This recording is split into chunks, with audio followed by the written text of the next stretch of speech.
স্মরণ করিয়েছে। আমরা বারবার তাদের সাথে, প্রশাসনের সাথে বসেছি, বারবার যোগাযোগ করেছি, এই ফ্যাসিবাদকে নির্মূল করার জন্য তাদের বিচারের আওতায় নিয়ে আসতে হবে। কিন্তু আমরা দেখলাম যে প্রশাসন সামান্য পরিমাণ ভূমিকা সেখানে রাখে নাই। আমরা প্রশাসনকে বলতে চাই, সোজাই সাপটায় যত তদন্ত কমিটি গঠন করা হয়েছে প্রত্যেকটি রিপোর্ট জনসম্মুখে নিয়ে আসুন এবং তাদেরকে বিচারের আওতায় নিয়ে আসুন। যদি না পারেন তাহলে আপনারা সংবাদ সম্মেলন করে বলে দিন যে আপনারা ফ্যাসিবাদের সাথে বসে একসাথে বিশ্ববিদ্যালয় পরিচালনা করতে চান।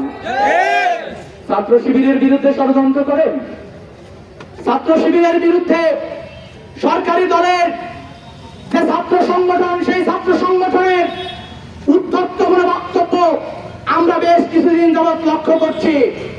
তারা কখনো বক্তব্য দেয় ছাত্র শিবিরকে এটা করবে, ছাত্র শিবিরকে সেটা করবে।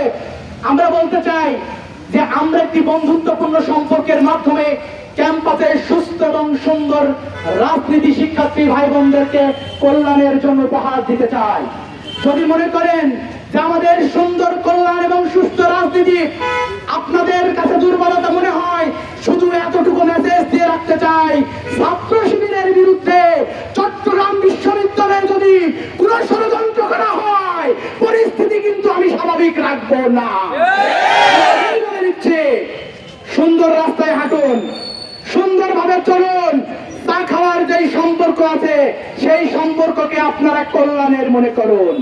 যদি কল্যাণের মনে না করেন, যদি মনে করেন ছাত্র শিবিরকে নিয়ে প্রপাগান্ডা করবেন, ছাত্র শিবিরকে নিয়ে ষড়যন্ত্র করবেন, আপনার বাপ দাদারা প্রশাসনে বসে আছে, ওই চেয়ার আমরা রাখবো না। সেই চেয়ার থেকে নেমে রাজপথে এসে কথা বলতে হবে। বক্তব্য আপনাদের বিরুদ্ধে আমরা বক্তব্য কখনো দেয়নি চোখ তুলবো, পা কাটবো, আমরা বক্তব্য দেয়নি যে রাস্তাতে হেঁটে যেতে পারবো না, আক্রমণ করব।